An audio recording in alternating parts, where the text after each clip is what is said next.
parole de courage, pied droit, reflet de volonté. Toute confession, sans distinction, fils de pionnier. Pied droit, c'est notre seul bagage, pied droit, voilà notre fierté. Rien ne pourra faire oublier notre passé. Bienvenue dans ce 12e numéro de Au Forum en compagnie de Bernard Kolb. Bonjour Bernard. Bonjour Martial. Secrétaire général de l'association Jeunes Pieds Noirs. Et puis nous avons le plaisir d'accueillir pour la présentation du livre que nous allons évoquer tout au long de l'émission, le livre de James Marlowe, l'un des grands historiens de la Seconde Guerre mondiale, François Delplat.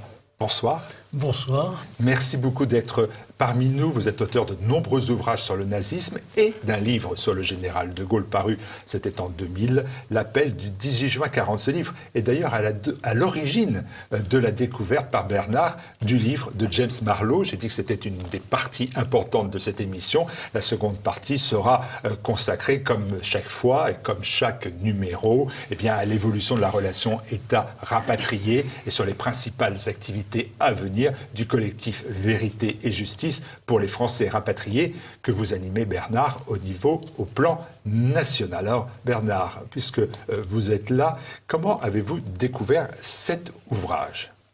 Eh bien, comme la plupart du temps, souvent par hasard, c'est en lisant le livre de François Delplat, L'appel du 18 juin 1940, que j'ai lu que le discours... qu'il existait un discours du 18 juin intégrant une partie du discours du 19 juin 1940 qui se trouvait dans un petit fascicule, le livre de James Marlowe. Et c'est la première fois que j'entendais citer ce livre, que je voyais citer ce livre. Et par curiosité, j'ai acheté un exemplaire original sur Internet que vous avez dans les mains. C'est l'original de 1940.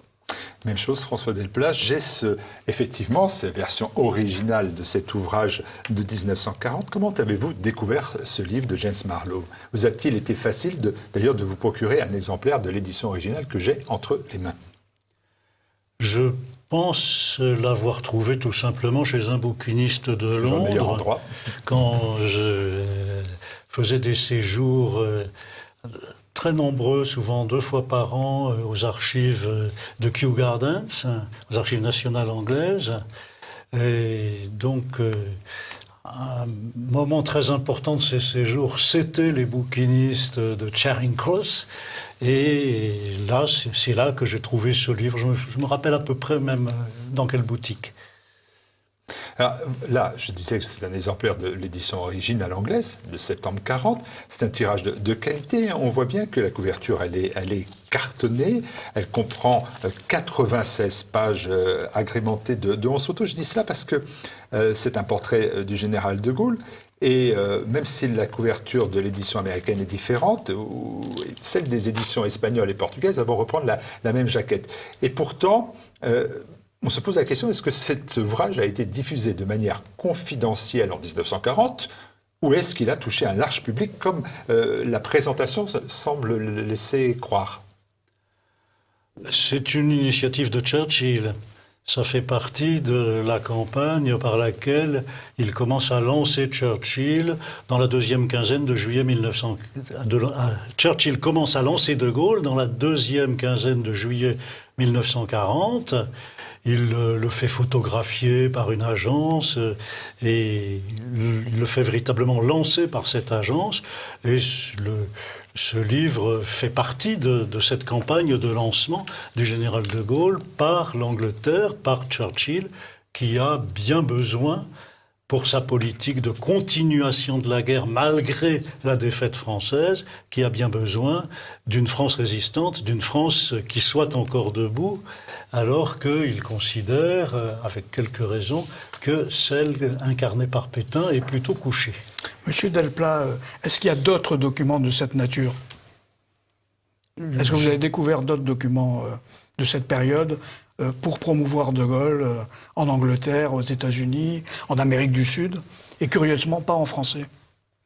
Non, je n'ai pas eu à m'intéresser beaucoup, j'ai pas cherché dans ce domaine, et donc je ne peux pas vous faire de réponse précise. D'accord. Et simplement, donc, si ça n'est pas traduit en français, je pense qu'il y a une raison évidente, c'est que De Gaulle tient à faire sa propre publicité et à en contrôler au maximum l'expression. Donc, il ne va... D'ailleurs, ça serait même contraire à sa philosophie de la chose, d'utiliser en traduction française un texte anglais. Alors Bernard, il y a quand même une question qui se pose, parce que c'est vous qui publiez cet ouvrage. J'ai vu dans une publicité parue dans Valeurs Actuelles du 16 octobre dernier, une accroche qui était l'événement de l'année de Gaulle, la sortie de l'ouvrage de James Merlow. Et là, je me suis dit quand même, c'est assez surprenant, parce que je ne vous connaissez pas véritablement un grand gaulliste devant l'éternel. Est-ce que c'est votre coming out, ou est-ce qu'il y a une idée derrière la tête? Non. Je pense que c'est peut-être la seconde version qui est la bonne. Un certain nombre de nos amis ont été étonnés, effectivement, que notre association Jeunes Pieds Noirs coédite avec les éditions Muller de Guillaume de Thieulois cet ouvrage, mais simplement parce qu'il apporte un éclairage totalement nouveau sur la personnalité de De Gaulle et surtout sur la naissance du mythe gaulliste, qui, on va le voir, est une pure création anglaise. Donc en fait, l'intérêt d'éditer ce livre, c'était de rétablir une vérité historique qui est aujourd'hui, avec le 20e anniversaire de l'année de Gaulle, rabâchée un peu de tous les côtés, sans qu'il y ait aucune contradiction. C'est le seul ouvrage, à notre avis, qui apporte une contradiction par rapport au prolongement du mythe gaulliste qui est celui promu par le chef de l'État cette année. Mais François Delplat vous a donné les raisons qui, selon lui, expliquent l'absence d'édition française depuis 1940. En clair, le général de Gaulle voulait faire sa propre publicité, c'était au-dessus de sa philosophie et, disons-le, de sa dignité, qu'on fasse sa publicité à sa place. Mais vous dites qu'il y a des raisons supplémentaires à ce surprenant oubli. Premièrement, le général de Gaulle n'avait aucun moyen de faire sa propre publicité en Angleterre. Il était seul, il n'avait pas d'argent, il n'avait pas accès aux médias, qui étaient totalement contrôlés par Winston Churchill. Donc en fait, l'intérêt de la publication de cet ouvrage, qui paraît un peu plus de 2 mois après l'appel du 18 juin, c'est que c'est le premier entretien avec un journaliste où De Gaulle s'exprime à la fois sur son passé, son présent et son avenir. Le livre, d'ailleurs, peut être accessible en anglais directement sur Internet, sur Archive Internet. Et nous avons pensé qu'il était intéressant de faire une édition bilingue, anglaise et française, de façon à ce que le lecteur puisse vérifier que nous n'avons pas cherché à modifier le texte d'origine. Et le lecteur découvrira, avec surprise, que, en fait, ce livre est le cahier des charges, c'est le cahier des charges marketing du lancement du général de Gaulle, qui va durer pendant 2 ans en Angleterre.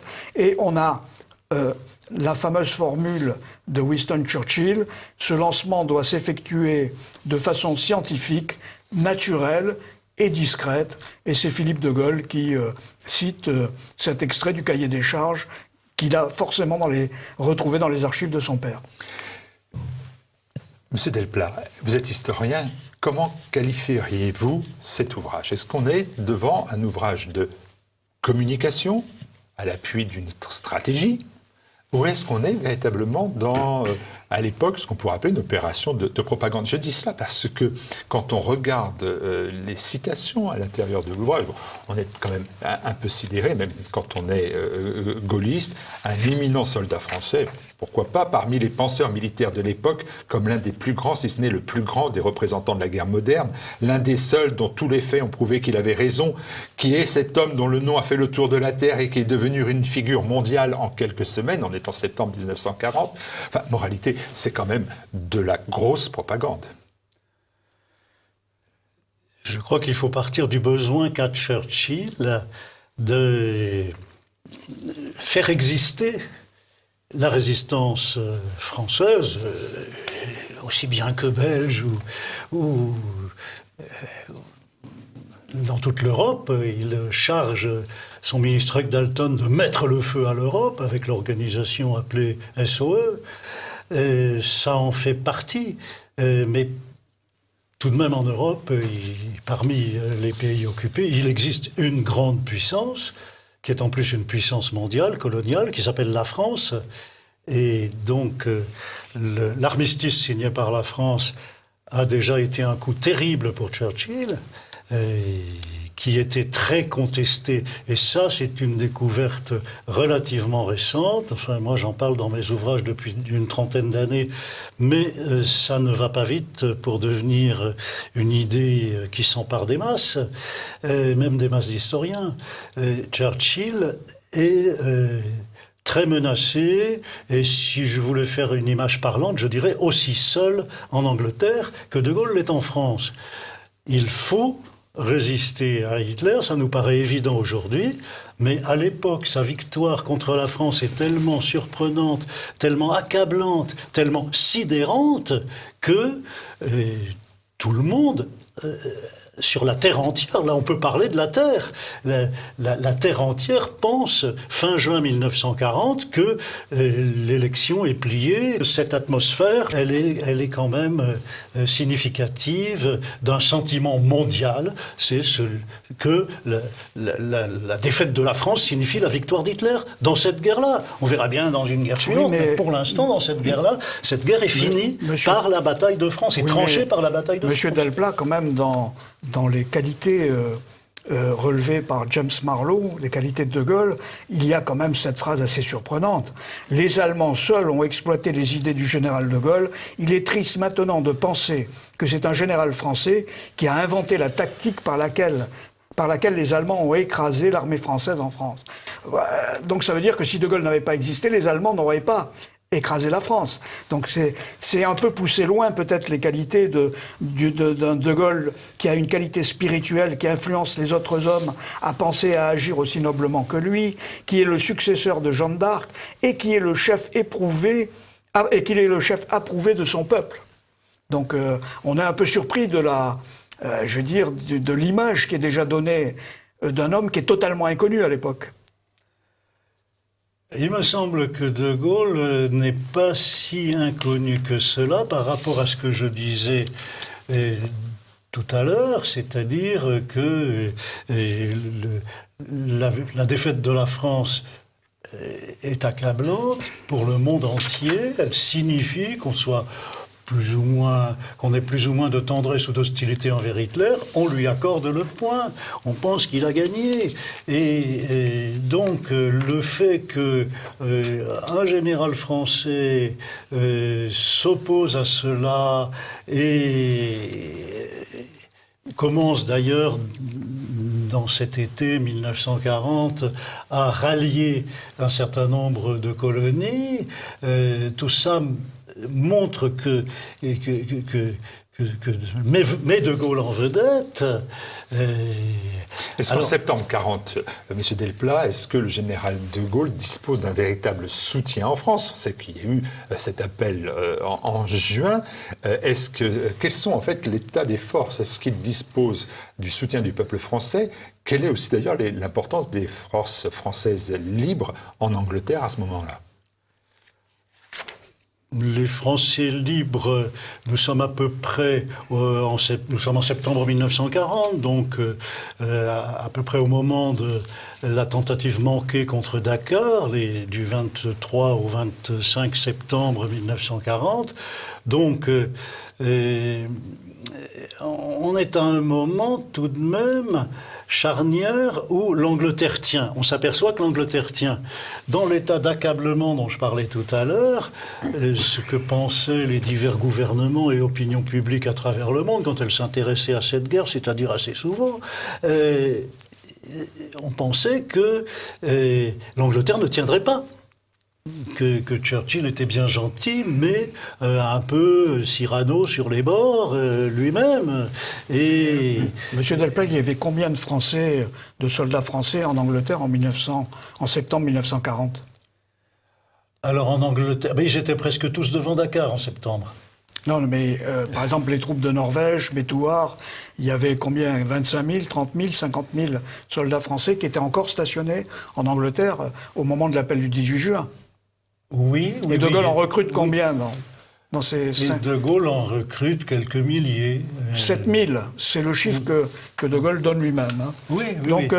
7000 hommes recrutés dans un conflit, si vous voulez, qui va engager des armées qui vont faire 8, 10, 12 millions, 20 millions d'hommes, ça pèse quand même pas très lourd, si vous voulez, historiquement. Personne ne dit qu'il a un énorme poids militaire à ce moment-là. C'est un poids symbolique.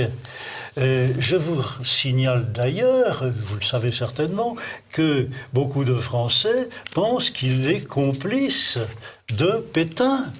Que Pétain est là pour essayer, comme il peut, sur le sol français, de rabattre les prétentions allemandes, et que De Gaulle, lui, c'est l'épée extérieure qui essaye de mobiliser les Français. Oui, mais justement, Henri Amouroux, par exemple, qui a lui-même écrit un livre sur le 18 juin, a fait aussi un livre, 40 millions de pétainistes, en 40. Donc là, on sait chiffrer le nombre de pétainistes en 40, mais par contre, le nombre de gaullistes se situe à l'ordre de quelques milliers, voilà. C'est ça le rapport de force, si vous voulez. D'une part, Henri Amouroux, que j'ai un peu connu, ne défendait pas ce titre devant l'Éternel. Il disait lui-même que c'était une image. Oui. D'autre part, comme je viens de vous dire, une partie des pétainistes sont également gaullistes. C'est assez confus dans les têtes. Alors, moi, je poursuis, et je vois bien cette polémique qui naît, et puis je l'écoute. Moi, il y a quelque chose qui m'a surpris, c'est le titre du livre. C'est, parce qu'on n'a pas encore parlé, De Gaulle, là, nous en parlons, mais la clé de la prochaine invasion de l'Allemagne. Et le titre de l'ouvrage semble en contradiction avec cette situation. De Gaulle est la clé de la prochaine invasion de l'Allemagne. C'est un ouvrage très churchillien, mais pourquoi ce titre à rebours de la situation réelle à ce moment-là ? Je pense que ce titre est très éloquent sur le besoin qu'a Churchill de créer un espoir de victoire.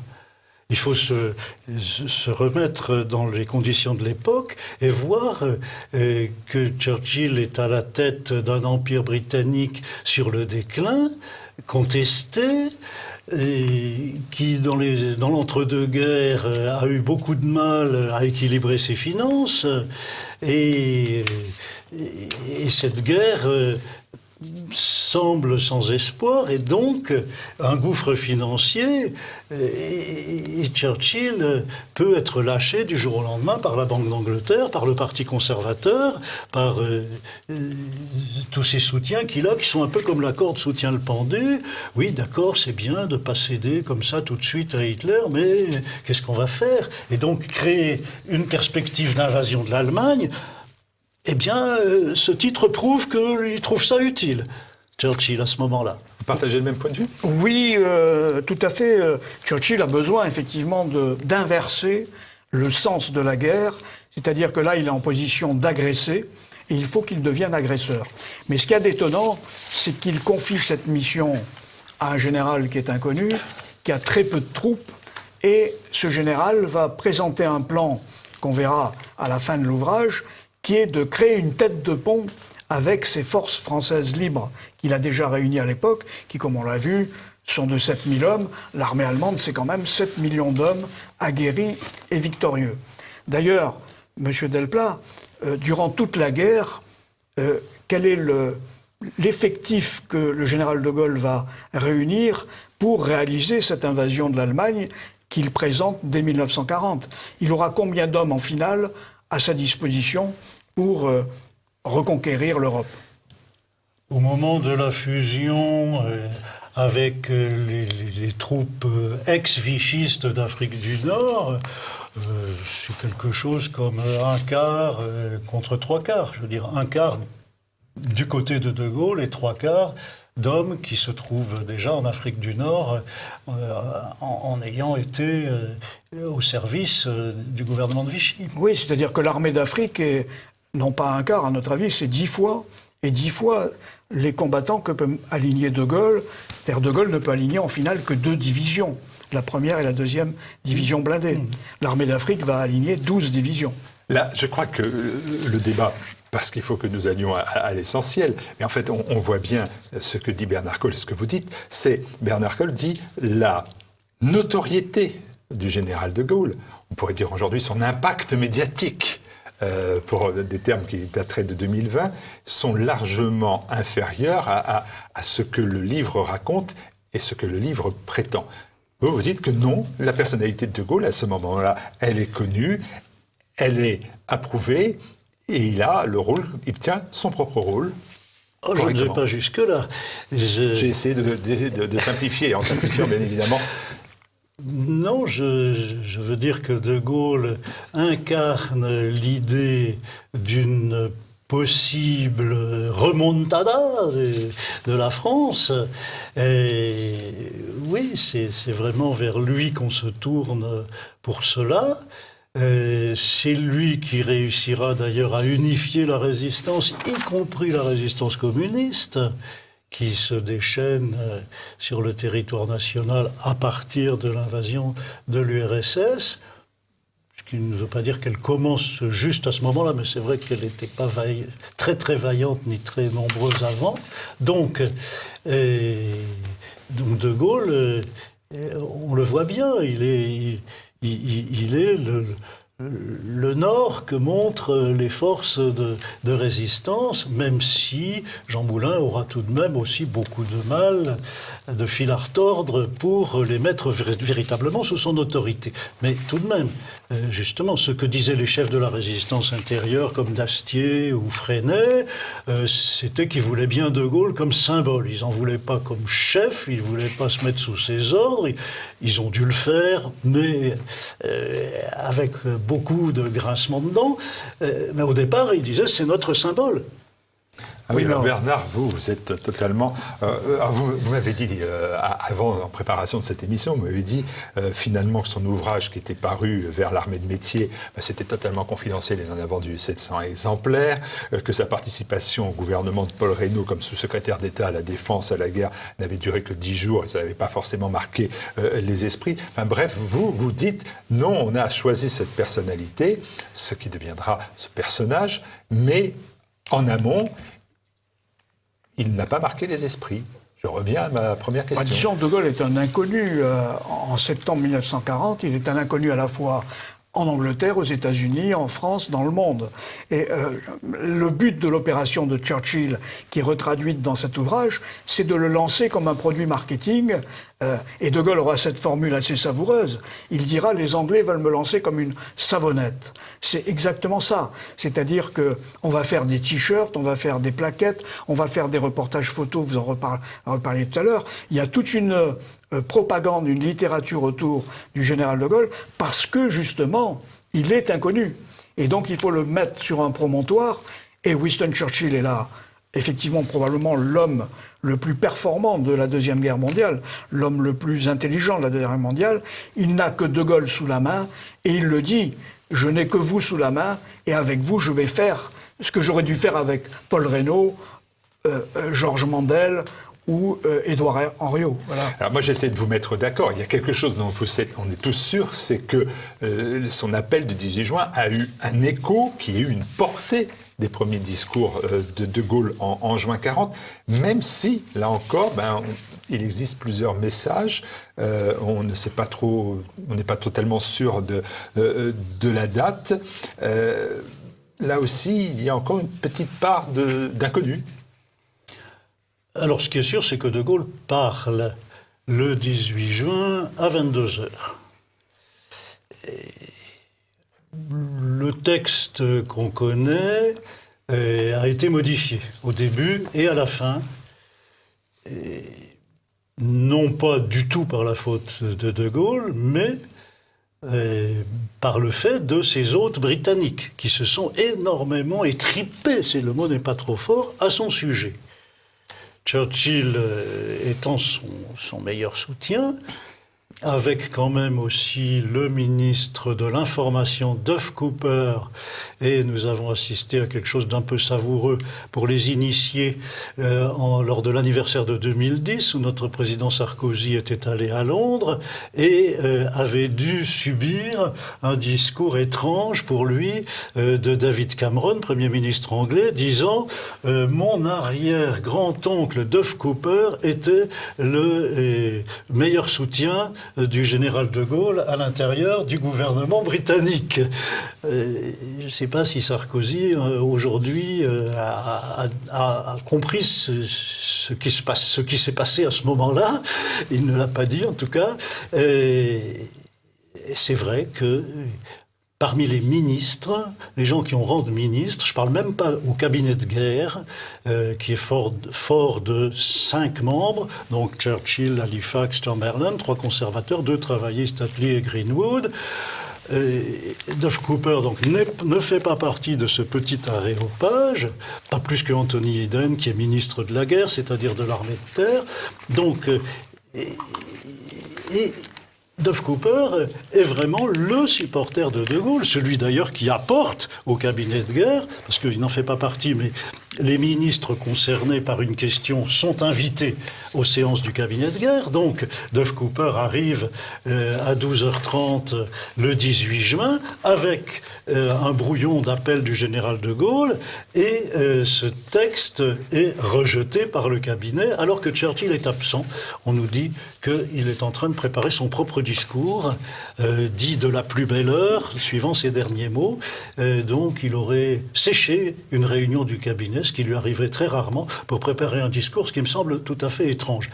Est-ce que c'est le fait que De Gaulle était à l'ordre du jour qui l'a fait se mettre en retrait? Ça n'est pas impossible du tout. Mais, Monsieur Delplat, comment un homme qui est inconnu a mobilisé autant de moyens ce 18 juin du gouvernement britannique, avec ses allers-retours, pour savoir s'il a le droit de parler, etc., ça paraît assez fascinant.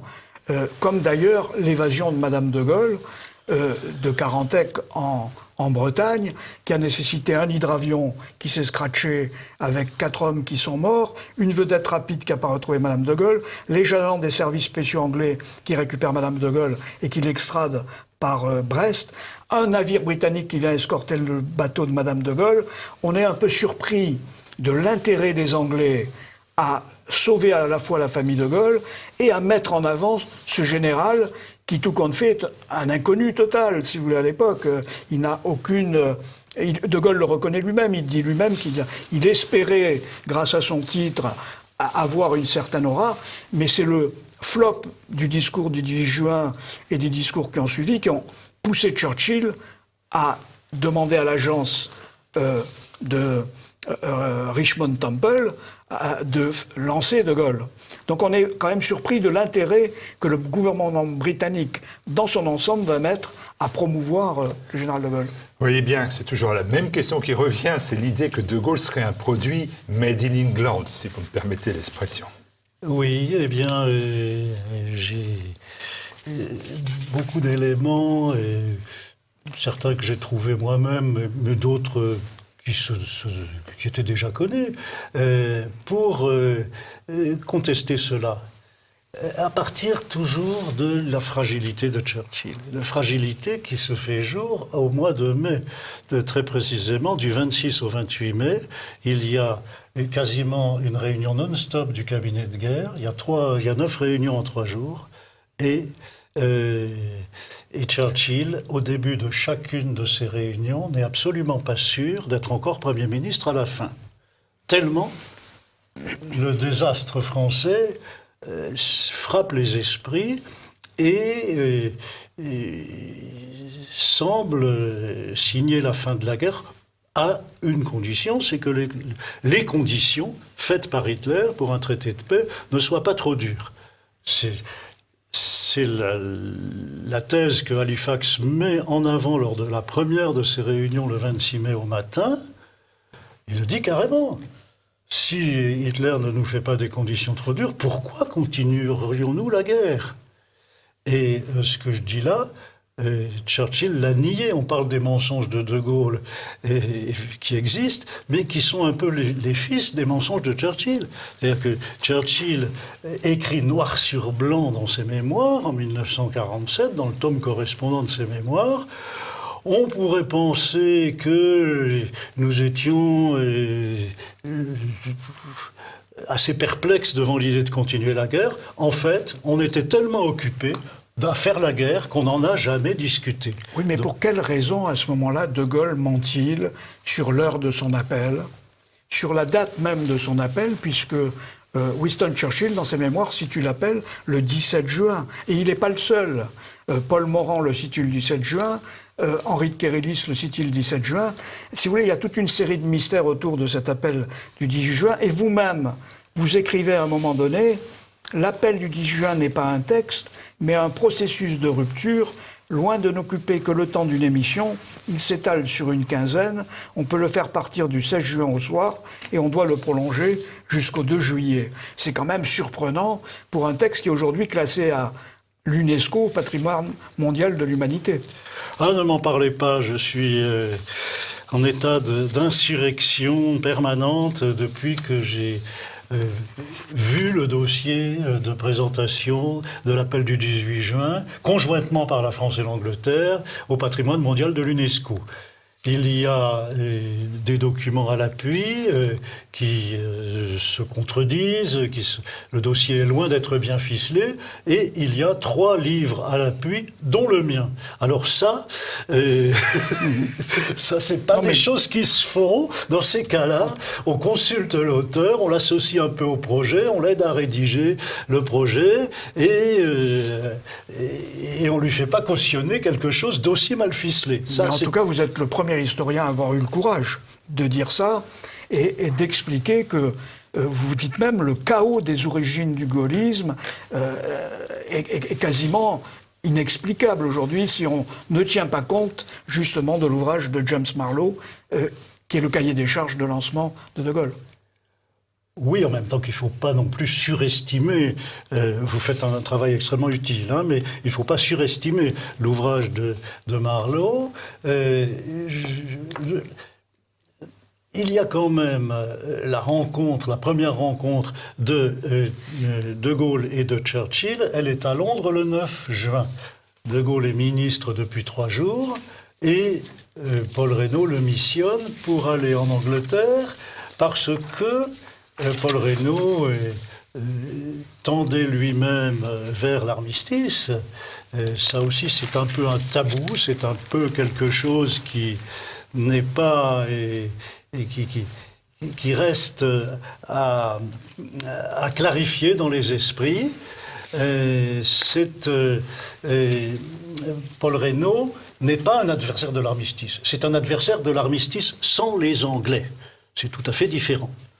Et après, en voyant le résultat des courses, en écrivant ses mémoires, il prétendra avoir été à l'époque un adversaire de l'armistice tout court. Ça, là, il y a un mensonge de Paul Reynaud, avec lequel aussi De Gaulle doit se débrouiller, parce qu'il a ses propres relations avec Paul Reynaud, et il est peut-être gêné aussi pour le traité de menteur. Donc, voilà, tout le monde ment. Moi, je reviens sur cette notion de pion, parce que il va falloir conclure là-dessus, donc je vais vous écouter l'un et l'autre. Si De Gaulle est un pion, et s'il est le pion de Churchill, alors bien sûr, l'histoire pourra permettre de dire, après, qu'il a été aussi le pion de Roosevelt. Donc est-ce qu'on peut concevoir que le général De Gaulle, dont on connaît l'immense personnage qu'il est aujourd'hui, puisse être et apparaître à ce moment-là comme un pion qu'on utilise à des fins, une nouvelle fois, de propagande? Il est considéré comme un pion, sans doute, par Churchill, d'abord et avant tout. Roosevelt mettra plusieurs mois avant de réaliser son existence, essentiellement au moment de Dakar, d'ailleurs, et l'échec de Dakar le rendra profondément et durablement anti-gaulliste. Pour Churchill, De Gaulle est un pion dans la mesure où il a un besoin primordial qui est une France pas tout à fait couchée. Donc la France se couche avec Pétain, du moins elle est vue comme ça à Londres, et c'est quelque chose qui pourrait donner aux adversaires de Churchill, aux adversaires de la continuation de la guerre, mettons Lord Halifax pour simplifier, lui donner un argument frappant pour dire à Churchill, écoute, maintenant ça va, tu nous as bassinés aussi avec l'armée française pendant 10 ans, tu vois qu'elle s'écroule, et donc on ne peut pas continuer la guerre tout seul. Oui, mais cette notion quand même de pion, c'est vous-même qui employez le mot pion dans votre ouvrage, vous dites... De Gaulle même, comme il l'a toujours fait, continue de se mettre au garde à vous devant les personnalités plus autorisées que lui. Donc on est bien devant quelqu'un qui obéit aux ordres. Et d'ailleurs, dans le livre de James Marlowe, De Gaulle n'est que la voix de son maître. Il va répéter ce que veut Churchill, que vous avez souligné très bien tout à l'heure. C'est Churchill a besoin de continuer la guerre. Il faut que la guerre continue avec la France. Et De Gaulle est le seul homme qu'il a sous la main. Et il le met à son profit dans ce livre. Il le valorise à son profit dans ce livre. Oui, mais dès la dernière décade du mois de juin 40, De Gaulle entend mettre son entreprise sur un plan politique et incarner lui-même la France. Ça, mais il n'en a aucun moyen pour le faire, sauf les moyens anglais. Bien entendu. C'est ce que Roosevelt reproche à De Gaulle en disant que ce sont les Anglais qui l'ont financé, qui lui ont fourni l'armement, qui ont payé la résistance, etc. C'est-à-dire que De Gaulle est véritablement un pion aux mains des Anglais à ce moment-là.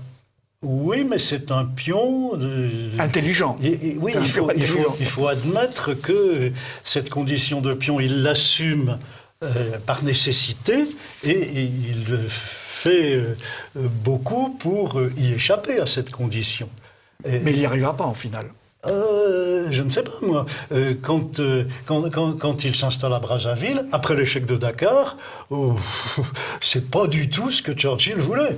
Et là, il se donne une base territoriale, il se donne une capitale, il se donne un radio Brazzaville où il est son maître. Oui, mais Churchill le fait vite rentrer dans l'ordre en lui disant qu'il va lui couper les vivres et les médias. Voilà, Churchill ne l'entend pas de cette oreille, mais vous voyez bien... Churchill le ramène toujours dans le droit chemin. Vous voyez bien que là, il y a un effort permanent pour De Gaulle pour s'affirmer lui-même et s'affirmer comme étant la France. On a le sentiment que c'est un peu Pinocchio, si vous voulez, De Gaulle.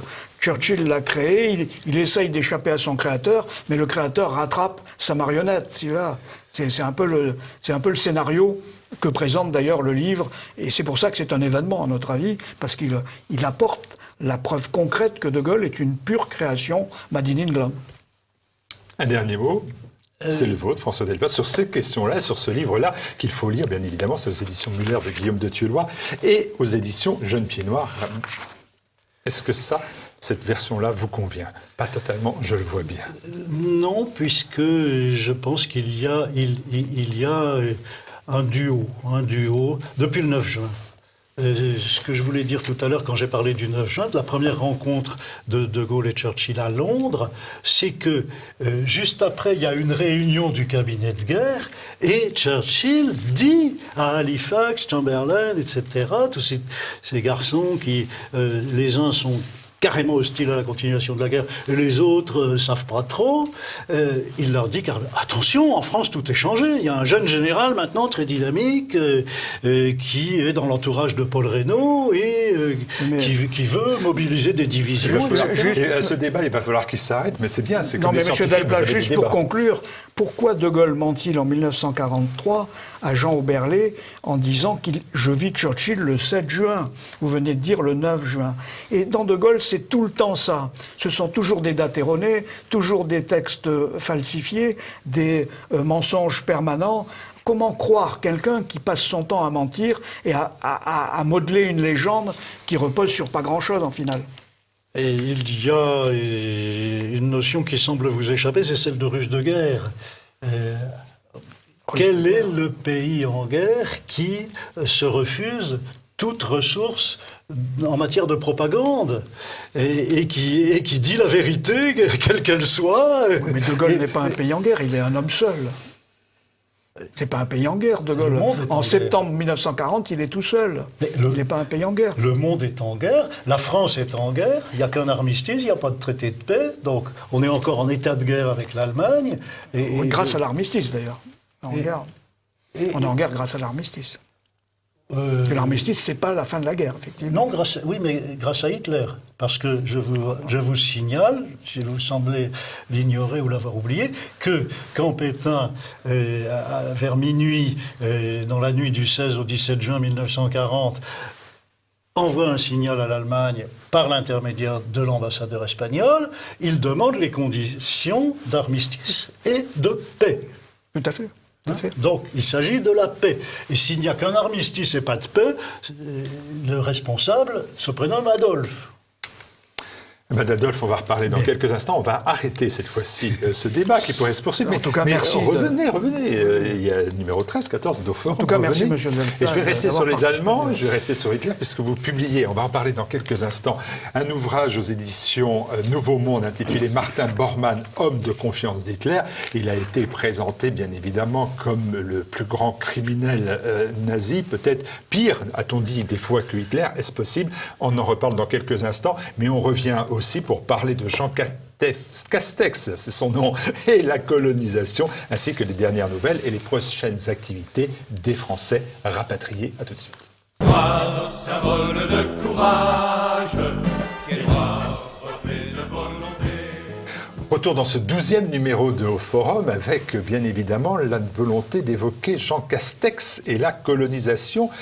Bernard Colle, de façon imprévue, le problème de la colonisation est revenu au devant de la scène, puisque, invité le dimanche 1er novembre du 20h de TF1, Jean Castex a dit, je le cite, « Nous devrions nous auto-flageller, regretter la colonisation, je ne sais quoi encore », et il appelait au combat idéologique pour gagner la guerre, un discours en rupture avec celui tenu en Algérie, c'était le mi-février 2017, par Emmanuel Macron, alors candidat à l'Élysée, qui avait qualifié la colonisation de vraie barbarie et même de crime contre l'humanité. Comment interprétez-vous cette étonnante déclaration du Premier ministre ? Je pense que tout le monde a été surpris par cette déclaration de Jean Castex, qui va à l'encontre de cette phrase assassine pour les Français rapatriés et d'outre-mer. La colonisation est un crime contre l'humanité. Et souvenez-vous qu'à l'époque, même Gérald Darmanin, qui n'était pas du parti du président, avait dit « honte à Emmanuel Macron qui insulte la France à l'étranger ». Alors on aimerait bien aujourd'hui, alors qu'on a ce terrible attentat de Samuel Paty, que Monsieur le Président de la République vienne s'expliquer. Car des Samuel Paty en Algérie, pendant la guerre d'Algérie de 1954 à 1962, il y en a eu 82 instituteurs et institutrices qui ont été assassinés exactement comme Samuel Paty, dans des conditions horribles par le FLN, et aujourd'hui qui sont passés aux oubliettes de l'histoire. Alors Monsieur le Président de la République a une opportunité pour le faire, c'est le 5 décembre, pour la journée nationale du souvenir des victimes civiles et militaires de la guerre d'Algérie et des combats du Maroc et de Tunisie, c'est de venir témoigner de sa reconnaissance à ces 82 instituteurs et institutrices qui sont morts en Algérie pour les valeurs de la République, puisqu'ils enseignaient en Algérie. Et d'ailleurs, le 1er novembre 1954, c'est un instituteur qui a été assassiné par le FLN. Alors, est-ce que vous n'allez pas trop loin quand vous dites en gros que cette attitude du président de la République et ses propos légitiment d'une certaine manière la violence terroriste que l'on voit poindre en France depuis des mois, voire des années? Je ne suis pas le seul à le dire. Nous avons écrit une lettre ouverte le 25 septembre dernier à M. Macron pour lui rappeler quand même que la caution morale apportée par des intellectuels comme Jean-Paul Sartre pendant la guerre d'Algérie, quand il a préfacé le livre de Franck Fanon, Les damnés de la terre, abattre un Européen, c'est faire d'une pierre deux coups, supprimer en même temps un oppresseur et un opprimé, reste un homme mort et un homme libre, le survivant pour la première fois, sans un seul national, sous la plante de ses pieds. Mais c'est exactement ce qui va se passer aujourd'hui.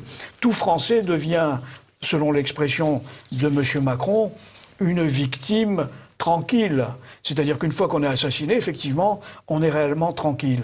Et notre crainte, c'est de voir effectivement les islamistes, les indépendantistes, tout le courant indigéniste qu'il y a en France aujourd'hui, se référer aux propos d'Emmanuel Macron, puisque la colonisation était un crime contre l'humanité, tous les Français peuvent être des victimes potentielles. Il y a eu des émissions, j'ai vu sur France 2, une émission qui s'appelait « Décolonisation du sang et des larmes », un documentaire présenté comme une fresque historique de Pascal Blanchard et de David Cornbrosa. Est-ce que c'était quelque chose qui allait dans le bon sens?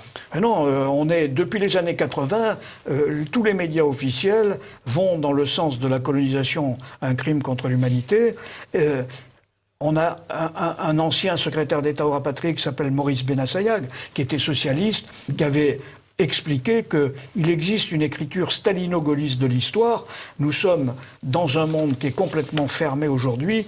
Il n'y a plus de vrai débat. Et c'est pour ça que j'ai été très heureux d'avoir ce débat avec vous, Monsieur Delplat, aujourd'hui.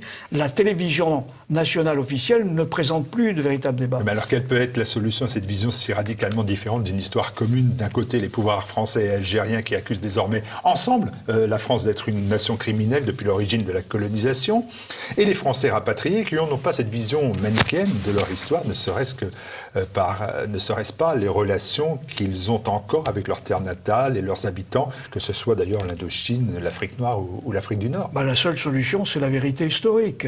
C'est-à-dire, il faut que le public, que tous les Français, les 47 millions d'électeurs, aient accès à un débat contradictoire qui permette aux uns et aux autres d'échanger sur des faits réels. Aujourd'hui, M. Macron assène une vérité avec seulement la caution d'être le chef de l'État. Mais s'il avait été M. Lambda, sa phrase n'aurait eu aucune portée.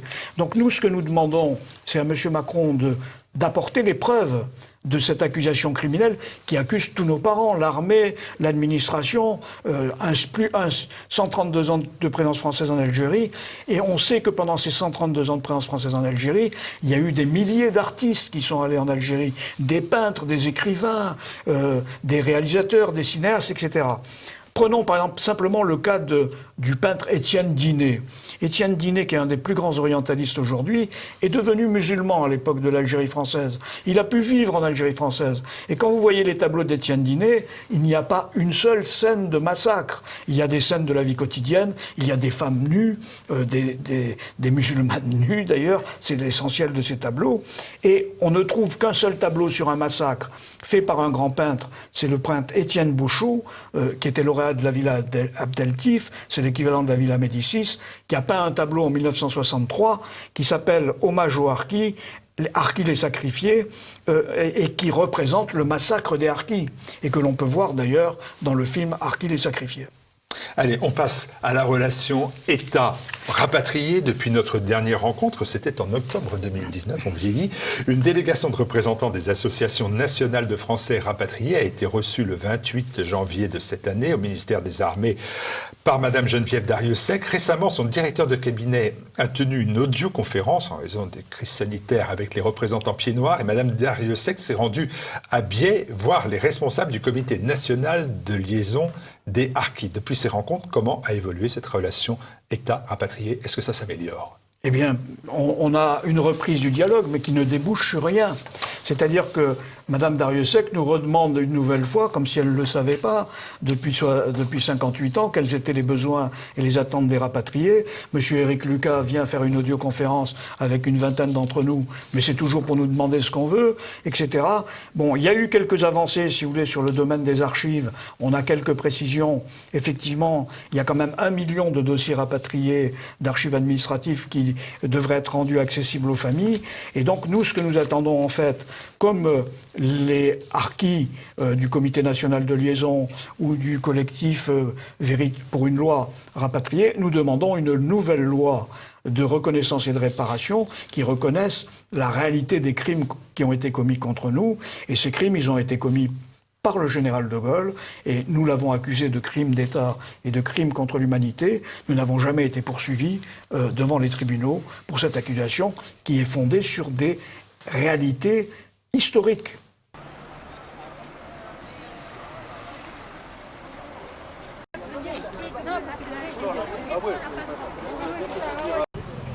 Eh bien, les autres personnes, merci de vous placer derrière les banderoles. Un petit peu. Avancez, avancez, avancez, avancez, avancez.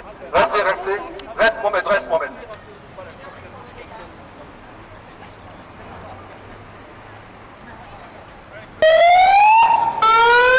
Tu nous as trahis en tant que candidat et en plus tu nous as reçus à l'Élysée dans l'environnement le plus complet.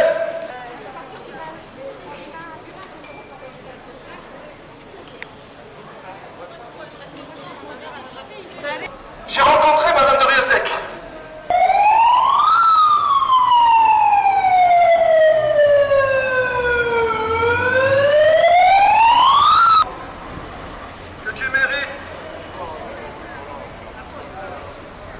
chape de plomb sur l'histoire des harkis. Tous les gouvernements qui se sont succédés depuis 1962 méprisent les harkis. Ils mettent une chape de plomb sur notre histoire. Ils cachent notre histoire. C'est pour ça que vous, peuple français, les harkis ont été désarmés et livrés à l'ennemi.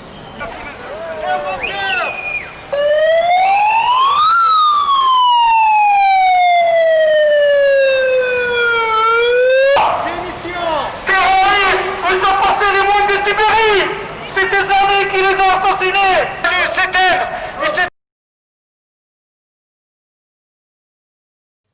Dernière chose, bien c'est les prochaines activités des Français rapatriés. Ces derniers mois, les associations de harkis et de leurs enfants ont organisé dans toute la France de nombreuses réunions et manifestations, malgré la situation sanitaire, pour rappeler au chef de l'État qu'il n'avait pas encore tenu son engagement du 25 septembre 2017 de présenter une nouvelle loi de reconnaissance et de réparation. Dernièrement, c'était à la mi-septembre, le collectif Pas de reconnaissance en réparation a manifesté de la place des Victoires au ministère de la Justice pour demander une nouvelle loi. Cette démarche rejoint celle du collectif qui est le vôtre, créé par Pierre Descaves et que vous animez depuis 2008 avec passion. Quel a été le résultat de cette démarche ?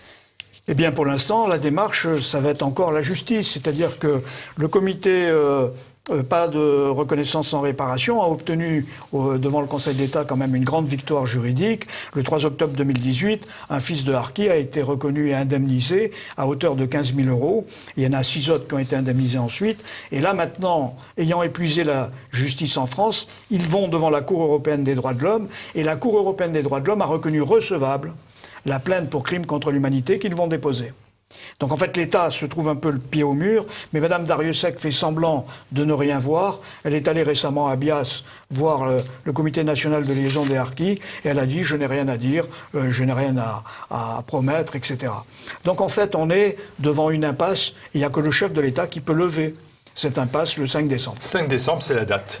C'est la date phare, c'est celle que vous attendez. C'est la date phare et les Français rapatriés envisagent de poursuivre leur action. 2020, c'était l'année de Gaulle, toute la vérité sur de Gaulle. 2021, nous rendrons hommage à tous ceux qui nous ont défendus à l'occasion du 60e anniversaire du putsch des généraux d'Alger, de Georges Bidault, Jacques Soustel, au petit pied noir qui a risqué sa vie ou qui a perdu sa vie dans la défense de l'Algérie française. Et en 2022, nous commémorons le 60e anniversaire de l'exode des Français d'Algérie, où 1 200 000 personnes, de toutes confessions, juifs, musulmans et européens catholiques, ont été chassés de leur terre natale sans respect des droits de l'homme, sans aucune aide, dans des conditions lamentables. Voilà, ça sera l'occasion de demander aux candidats en 2022 qui seront sollicités par vous pour leur demander ce qu'ils pensent de leur politique et de la politique envers les Français rapatriés. Je ne voulais pas conclure cette émission sans revenir sur cet ouvrage qui vient de paraître, Martin Bormann, homme de confiance d'Hitler. C'était une figure majeure, Francis Delplat, du nazisme. Il n'avait jamais fait l'objet d'une biographie écrite par un historien. Voilà qui est fait. Oui, c'était des journalistes, mes prédécesseurs, donc je ne dis pas ça de manière péjorative, mais ce n'étaient pas des historiens, donc ils n'étaient pas tenus comme l'historien de tout situer dans un contexte en étudiant la totalité d'une documentation. Et bon, la leçon principale du livre, c'est que l'image de Bormann change totalement. Il était considéré comme le mauvais génie du nazisme, peut-être même pire qu'Hitler et tirant Hitler vers le mal. Le plus cruel qu'Hitler. Comme si ça avait été possible. Et donc, également comme un arriviste qui se crée un empire. Un petit peu dans la bande dessinée, c'est Is No Good.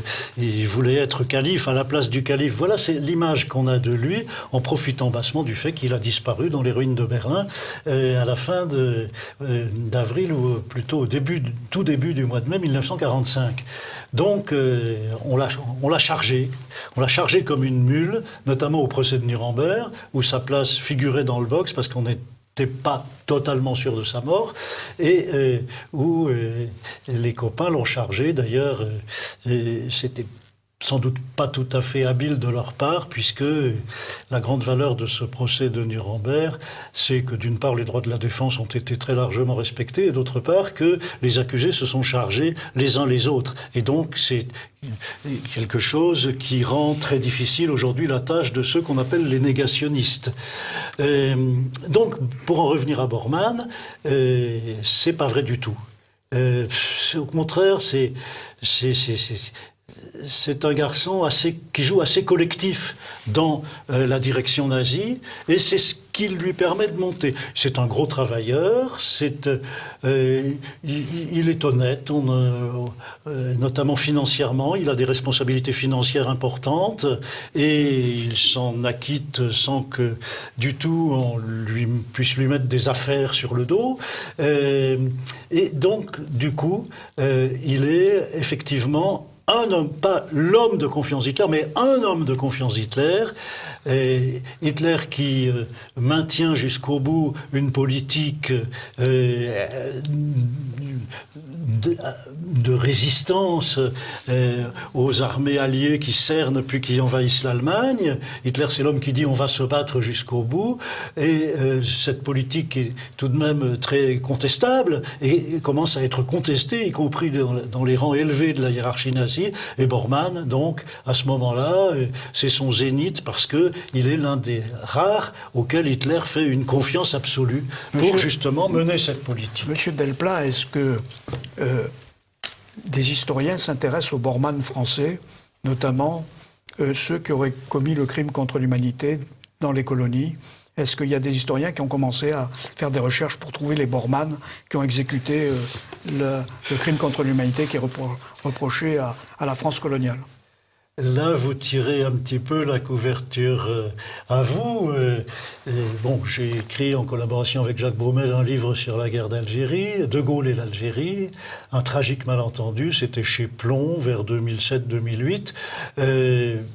Bon, à part ça, je n'ai pas de compétences particulières. Vous êtes le spécialiste de la Seconde Guerre mondiale, vous êtes le spécialiste du Troisième Reich, et vous publiez Martin Bormann, homme de confiance d'Hitler, un portrait à découvrir. On a en plus pas mal d'informations dans cette biographie qui nous permettent d'éclairer, par exemple, notamment l'énigme du vol de Rudolf Hess, oui, et de l'état d'esprit de Hitler à toute fin, je veux dire, à toute fin de sa vie. On a beaucoup de ces informations-là. Enfin, c'est quelque chose qui m'a paru essentiel à lire et à découvrir. Oui, juste un mot pour résumer. Cette observation du Bormann réel en décapant le Bormann légendaire, c'est une thèse qui permet de démolir une thèse antérieure qui a eu beaucoup de succès, qui est celle de la polycratie nazie. Présenter le nazisme comme une polycratie. Ça n'est absolument pas vrai, et on voit bien que c'est Hitler qui domine son affaire d'un bout à l'autre, avec toutes sortes de manœuvres, en utilisant beaucoup le secret, et c'est précisément... Bormann est un vecteur, est un pur instrument qui augmente sa place dans l'appareil uniquement à titre d'instrument du dictateur. Merci François Delplat. Merci Bernard Colle. Vous avez encore une dernière information. Comme on n'a plus de temps, c'est maintenant qu'il faut le faire. Juste pour terminer, il faut rappeler quand même qu'il y a un certain nombre de revues rapatriées et amies que tout le monde peut se procurer facilement. Pied Noir d'hier et d'aujourd'hui, La Voix du combattant, L'Écho de l'Oranie, Secours de France. Et surtout, il va y avoir... un numéro spécial de Pied Noir d'hier et d'aujourd'hui qui va paraître en janvier-février, qui sera consacré à l'ouvrage de James Marlowe. Avec le titre La fin du mythe gaulliste. Avec la fin. Voilà, vous êtes d'une constance remarquable. Voilà. Merci beaucoup, messieurs. Au revoir. De courage, pied noir, reflet de volonté. Toute confession, sans distinction, fils de pionnier. C'est notre seul bagage, pied noir, voilà notre fierté.